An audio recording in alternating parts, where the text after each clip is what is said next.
Participar de esta conferencia. Queremos contarles que terminó ya nuestra reunión de G20 este fin de semana bajo la presidencia argentina. Consideramos que fue un verdadero éxito, con una gran concurrencia de 40 ministros y presidentes de bancos centrales que vinieron hasta aquí, hasta Buenos Aires, luego de haber venido también en la reunión de marzo.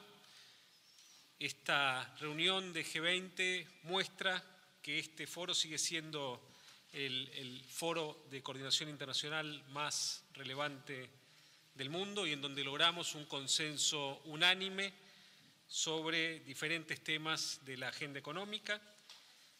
Como ustedes saben, el contexto actual presenta varios desafíos y nosotros pensamos que es fundamental mantener al G20 como un espacio central para el diálogo entre los países miembros de este grupo. El diálogo tiene que ser valorado, es la manera de llegar a consensos. En este grupo, después de tantas reuniones, se llega a formar una relación muy estrecha entre todos nosotros que nos permite realmente alcanzar consensos que si no sería muy difícil de alcanzar. Hay un consenso en que el crecimiento sigue siendo robusto, donde esperamos que la economía global crezca 3,9% este año y repita un ritmo similar en el año próximo. Analizamos los riesgos de corto y mediano plazo que vienen dados por las vulnerabilidades financieras, las tensiones geopolíticas y comerciales. Sobre comercio, que es el tema de coyuntura que más atención despierta, el más esperado. Tuvimos un diálogo muy constructivo en la sección sobre economía global, en donde reafirmamos que el comercio y la inversión son motores del crecimiento, la productividad, la innovación, la creación de empleo y el desarrollo. Y nos comprometimos a redoblar los esfuerzos para fortalecer el diálogo en estos temas. Y pensamos que el diálogo que logramos aquí en Buenos Aires fue un gran paso para la construcción de ese consenso global. Dentro de las prioridades de la presidencia argentina dimos también muy importantes pasos desde la última reunión y conseguimos resultados tangibles que tienen que ver con la economía real y con los ciudadanos de nuestros países. Como ustedes saben, durante nuestra presidencia una de las prioridades es trabajar sobre el futuro del trabajo, donde queremos realmente estar seguros de aprovechar el cambio tecnológico para promover el crecimiento y que sea más inclusivo. Tenemos una visión optimista sobre el cambio tecnológico, pero también sabemos que atravesar esta etapa genera algunos desafíos con los cuales tenemos que lidiar para transitarla de la mejor manera posible, más favorable para nuestros ciudadanos. Y el menú del futuro del trabajo que presentó la Argentina plantea 4 objetivos principales: aprovechar la tecnología para fortalecer el crecimiento y la productividad de las firmas, apoyar a las personas durante la transición para hacer frente a los desafíos distributivos, asegurar sistemas impositivos sostenibles y contar con los mejores datos para la toma de decisiones. Luego de esta reunión, y como resultado del trabajo que venimos realizando con todos los miembros del G20, se va a dar a conocer un documento público que abarca más de 80 políticas para que cada país pueda adaptarlas a su contexto, que van desde tributación, innovación, cuidado del trabajo, programas de protección en la transición entre un empleo y otro. Es realmente un menú de opciones muy concreto que pensamos que va a ser de muchísima utilidad en esta etapa que estamos atravesando. Por supuesto, seguimos tratando los temas también de la agenda del G20 como tributación internacional, donde logramos avances significativos en el combate contra la evasión y elusión fiscal a través de mejoras de los estándares internacionales de transparencia. Y seguimos analizando cómo enfrentar los impactos de la digitalización de la economía, porque eso, como ustedes saben, tiene impactos directos en la tributación, ¿no? Con empresas que prestan servicios desde algunos países generan valor en otros países y eso puede terminar achicando las bases imponibles de los países en donde esos servicios se prestan, con lo cual hay un diálogo muy constructivo y vamos avanzando en el diseño de medidas en el marco del G20 y con la ayuda de la OECD para enfrentar este problema. Así que yo voy a terminar aquí, le voy a ceder la palabra al gobernador Caputo, presidente del Banco Central, para que continúe con otros temas de la agenda del G20. Bueno, muchas gracias, Nicolás.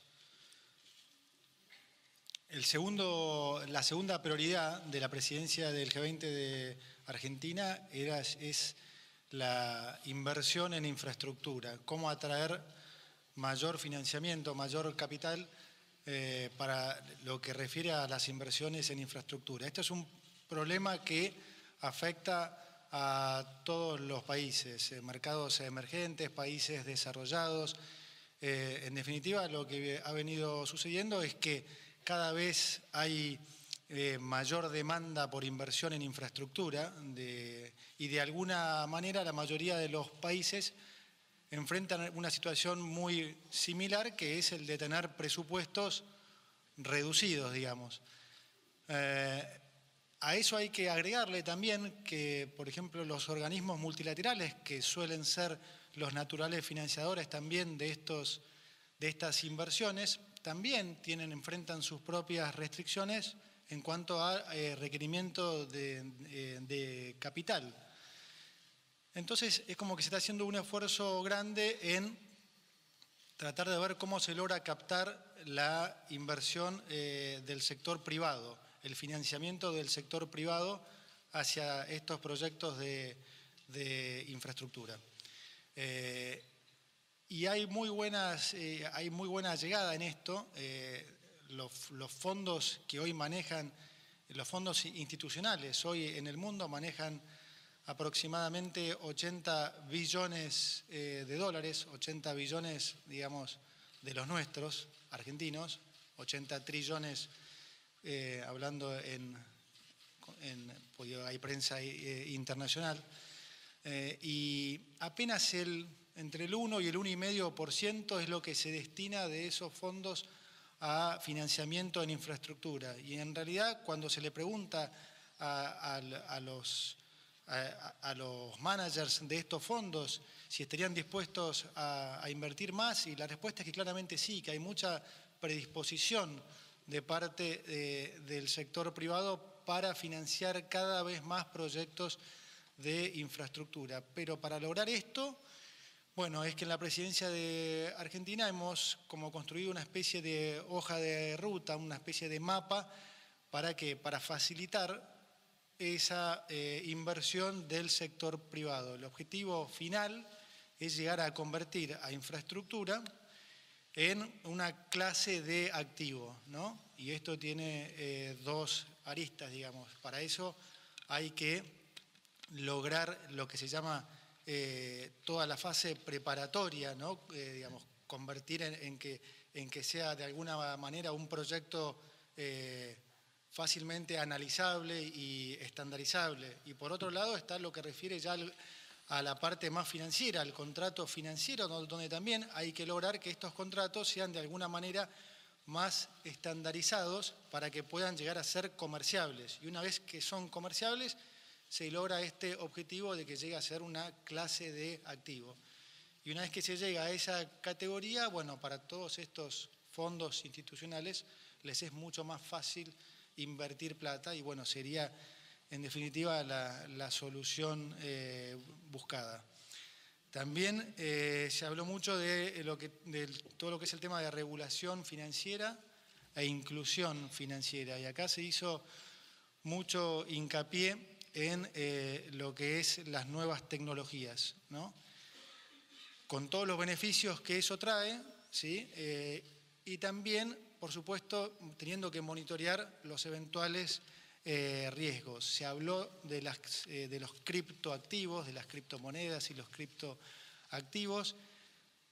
El consenso es que no digamos, que no imponen un riesgo global al sistema financiero, Pero sí, por supuesto, como dije antes, se tuvo muy en cuenta el hecho de que hay que, como son tecnologías que recién están empezando, digamos, ¿no? Están en su infancia, hay que tener mucho control y sobre todo también vigilar todo lo que pueda llegar a ser actividades ilícitas. Con respecto al tema de inclusión financiera, hubo un consenso total. Por supuesto que la inclusión financiera contribuye al crecimiento y a la mejora de la calidad de vida de todos los ciudadanos. Hay un apoyo total a este tema y se focalizó puntualmente también en el tema, como decía el ministro recién, en el tema de la digitalización, ¿no? Y los beneficios que esto puede traer, sobre todo en países menos desarrollados, donde las economías informales representan un porcentaje alto de la economía, la digitalización como un primer paso hacia la formalidad, ¿no? Y también siempre bajo la premisa de monitorear todo lo que es protección al cliente y el cuidado, como dije antes, de lo que puede hacer cualquier actividad ilícita, pero eso es esencialmente el resumen. Bueno, hola, muy buenas tardes, Luke Cohen de Reuters. Comparado con marzo, el comunicado esta vez pareció reflejar más preocupación sobre el comunicado, sobre el comercio internacional. En marzo destacó que, bueno, necesitamos más diálogo. Esta vez dijo que necesitamos intensificar el diálogo. Para ustedes, ¿qué refleja este cambio en el lenguaje y qué impresión les dejó la discusión que tuvieron sobre el comercio internacional? Gracias. Yo creo que, bueno, el comunicado es similar. Acá se llama reforzar el diálogo, pero siempre manteniendo la visión positiva del comercio en términos de fuente de creación, de crecimiento y de aumento de la productividad, de innovación, de creación de empleo y como fuente de desarrollo. Nosotros lo que podemos destacar es que el G20 es un foro en donde prima el diálogo constructivo, ¿no? Y que luego el ámbito para terminar de limar las diferencias en términos prácticos, en términos de comercio, viene dado por la negociación bilateral y por el diálogo también a través de la Organización Mundial de Comercio, que son los ámbitos en los cuales se discute formalmente este tema. En términos más conceptuales, en el G20 se sigue apoyando al comercio como fuente positiva de creación de prosperidad. Sí, buenas tardes. Román Lechman de Radio Nacional. Tengo una pregunta al ministro Duhovne y otra pregunta al presidente del Banco Central, Luis Caputo. Para el ministro Duhovne, en el punto 2 del comunicado se hace referencia puntualmente a la declaración de Hamburgo y dice: reconocemos la necesidad de intensificar el diálogo y las acciones para mitigar los riesgos y fortalecer la confianza. En esa declaración de Hamburgo hay una crítica puntual al proteccionismo y todos sabemos que Estados Unidos ha iniciado una defensa del proteccionismo colocando cupos para el aluminio y el acero que se exportaría hacia Estados Unidos. En ese contexto, ¿cómo se puede hacer una defensa de la declaración de Hamburgo y no haber cuestionado la posición de Estados Unidos, que va más cerca del proteccionismo que del libre comercio? Es la pregunta al ministro Caputo. Y la pregunta al presidente del Banco Central tiene que ver con dice, aún enfrentan desafíos los países emergentes tales como la volatilidad de los mercados y la reversión de flujos de capital. La pregunta en este punto es si se ha acordado alguna estrategia de los bancos centrales respecto a los países emergentes para evitar, como en el caso de Argentina, sufrir el shock externo que determinó en definitiva la renuncia de 2 ministros, de un presidente del Banco Central y una devaluación tan profunda. Gracias a ambos. Voy a tomar la primera pregunta. Yo creo que en todo este grupo de países que integramos el G20 hay una visión muy fuerte, muy clara, de que tenemos que mantener vivo este grupo y funcionando en armonía, porque en los malos tiempos es cuando se ve realmente cuán imprescindible es, ¿no? Pensemos el rol crucial que jugó el G20 en la crisis de 2008 y 2009 para evitar que esa crisis fuera aún más profunda de lo que fue. Tuvo resultados muy concretos para la vida de nuestros ciudadanos y evitó millones de pérdidas de empleos que podrían haber ocurrido. Si partimos de esa base, tenemos que reconocer también que en este grupo, dado que tiene ese propósito también, tenemos que enfatizar los consensos y que el diálogo constructivo es una parte esencial de ese trabajo. Entonces no se trata de negar las diferencias que puedan existir en determinados temas, donde siempre en las sesiones hay un diálogo, digamos, muy crudo y sincero, pero luego, a la hora de llegar a un acuerdo y de tener un comunicado, vamos a tratar de enfatizar los consensos, porque digamos, reconocemos la importancia de mantener este grupo vivo y en armonía. Bueno, yo no estoy seguro si te entendí muy bien la pregunta, Román, pero voy a ensayar una respuesta igual de lo que entendí.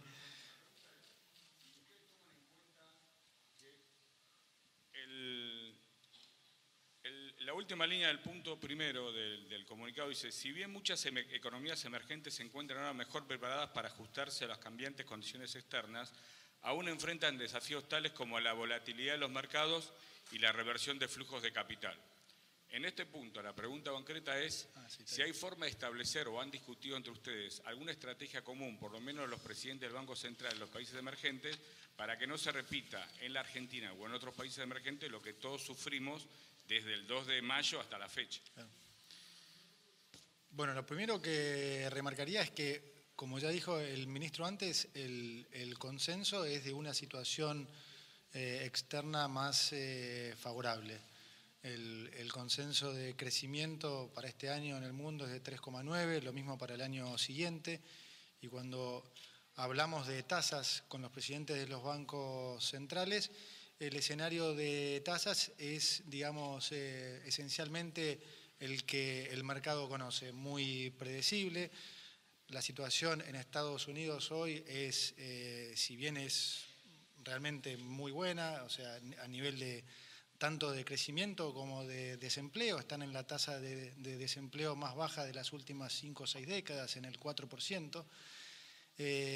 Hay poca presión a la suba de salarios y eso los hace sentir realmente confortables con que no va a haber sorpresas en términos inflacionarios y que van a seguir teniendo una política gradual y muy predecible, una política monetaria gradual y muy predecible como lo vienen teniendo. En Europa pasa algo similar, no hay presión de salarios, la inflación sigue algo por debajo del 2%, pero más allá de eso sí hay mucha conciencia de que si algo de esto no fluyera como efectivamente parece, tiene sus consecuencias en los mercados emergentes y hay, por supuesto, como decía el ministro antes, todo este ámbito justamente favorece mucho el diálogo, las relaciones interpersonales que ayudan mucho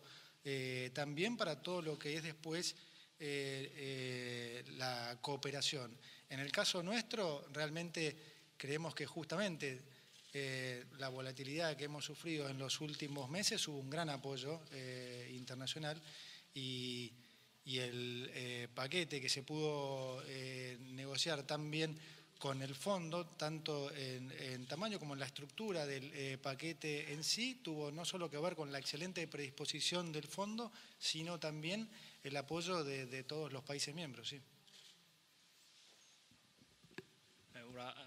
Soy Naoki Toyama de Nikkei y quiero preguntar ambos de ustedes To both of you. I would like to ask about Quisiera preguntarles el comportamiento del FMI como mencionó el señor Caputo, se espera una estabilidad en las tasas, pero también las tasas de interés es una gran razón por las dificultades de los mercados emergentes, las turbulencias, y Argentina es una víctima. Algunos de estos países tuvieron ciertas frustraciones con respecto a la situación. ¿Podrían decirme su opinión sobre la política monetaria en estos casos? Muchas gracias.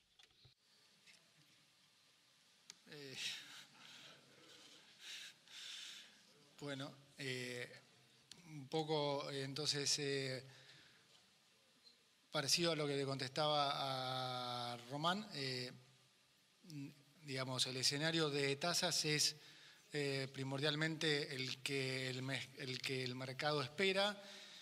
Ha habido ciertas turbulencias, sin duda, en el caso de Argentina en particular, desde abril, un poco por lo que fue en ese momento un poco de mayor volatilidad en los mercados internacionales, con la tasa de 10 años de Estados Unidos superando el 3%, y como dijimos ya más de una vez, con algún error propio, todo eso hizo una combinación de una situación de mayor volatilidad. Esta nueva administración del Banco Central, en términos de política monetaria, ha tomado lo que creímos eran las medidas más necesarias para contener esa excesiva volatilidad. A nosotros lo que nos ocupa como Banco Central es contener la inflación. Por supuesto que tenemos que tener un ojo también en el mercado de cambios, porque excesiva volatilidad en ese mercado repercute también en los precios y bueno, creemos nuevamente que hemos tomado las medidas necesarias. Ya no hay financiamiento alguno del Banco Central al Tesoro Nacional. Hemos subido los encajes en 8 puntos, lo que representa aproximadamente 175.000 millones de dólares.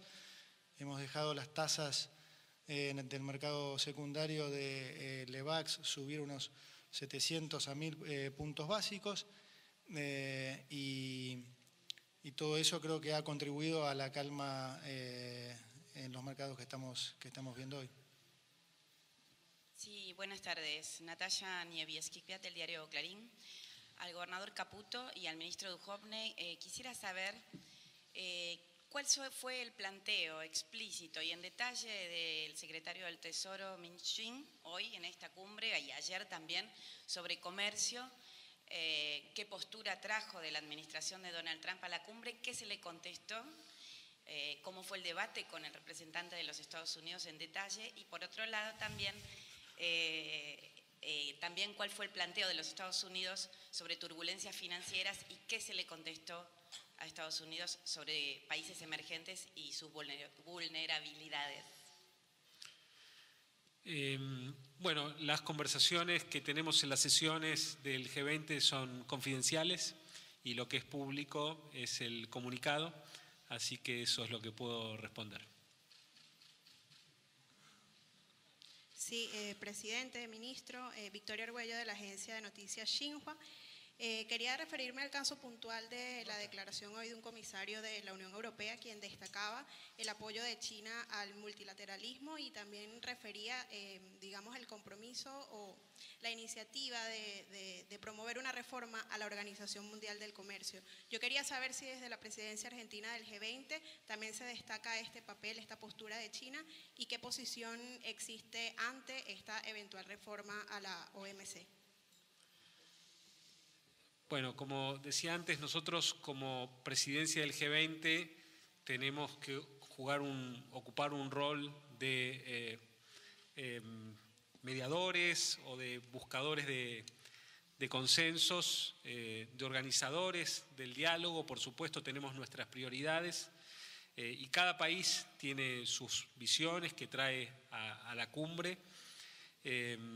Entonces, todas esas opiniones son bienvenidas y nuestro rol aquí es que esa discusión ocurra, ¿no? que esa discusión ocurra, pero no es importante en ese contexto la posición propia de Argentina, que además, digamos, tendríamos que analizarla y serían las autoridades de la Cancillería, que son las que llevan adelante las relaciones comerciales de la Argentina, pero, digamos, creemos que justamente el rol del G20 es recibir este tipo de planteos, que se discutan y que luego se generen los consensos necesarios. Última pregunta. ¿Qué tal? Pablo Vinocur de A24.com. El documento plantea que la política fiscal debería utilizarse de manera flexible y favorecer al crecimiento. ¿Cómo se conjuga eso con las políticas de ajuste fiscal que está viviendo la Argentina en este momento, después de la crisis cambiaria? ¿Y qué medidas de apoyo se plantean para la economía real? Y por último, una cosita, el ministro Duhovne habló sobre la relación entre todos los pares. ¿Cómo se vivió el cambio de presidente, en este caso de presidente del Banco Central, en lo que tiene que ver con las relaciones internas con los otros países? Bueno, por supuesto nosotros pensamos que la política fiscal que estamos llevando adelante es la necesaria para promover el crecimiento en la Argentina. ¿Por qué? Porque en este momento, dado el cambio en las condiciones de contexto internacional y de acceso al financiamiento, esta es la política fiscal que Argentina necesita para tener un crecimiento sólido. Y de hecho, si no tuviéramos el apoyo de la comunidad financiera que se ha expresado a través del paquete de ayuda que logramos, no solo con el fondo, sino con el resto de los multilaterales, la Argentina tendría que haber buscado una política fiscal mucho más contractiva que la que tuvo, porque cuando a los países se les dificulta el financiamiento, tienen que automáticamente converger al superávit, porque es la única manera que tienen de hacer frente a sus compromisos. Con lo cual nosotros pensamos que esta es la política fiscal adecuada para este momento de la Argentina para lograr un crecimiento sólido. Y le dejo a Luis la segunda parte de la pregunta.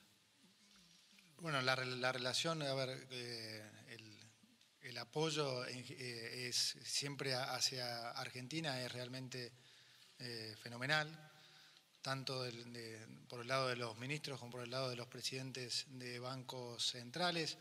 Además tuve la oportunidad de tener reuniones bilaterales con el presidente de la Reserva Federal de Estados Unidos, con el presidente del Banco Central Europeo, con el presidente del Banco de Inglaterra, con el presidente del Banco Central de Brasil. Realmente excelente diálogo con todos, también muy buenas charlas en lo que respecta a lo que es la coyuntura de hoy en el mundo. Muy interesante entender cómo ven ellos el mundo, cuáles son las perspectivas de sus respectivos países y continentes, todas cosas que a nosotros nos sirven mucho para nutrirnos, ¿no? Y como dije antes, un apoyo total de absolutamente todos. Muchas gracias. Muchas gracias. Gracias.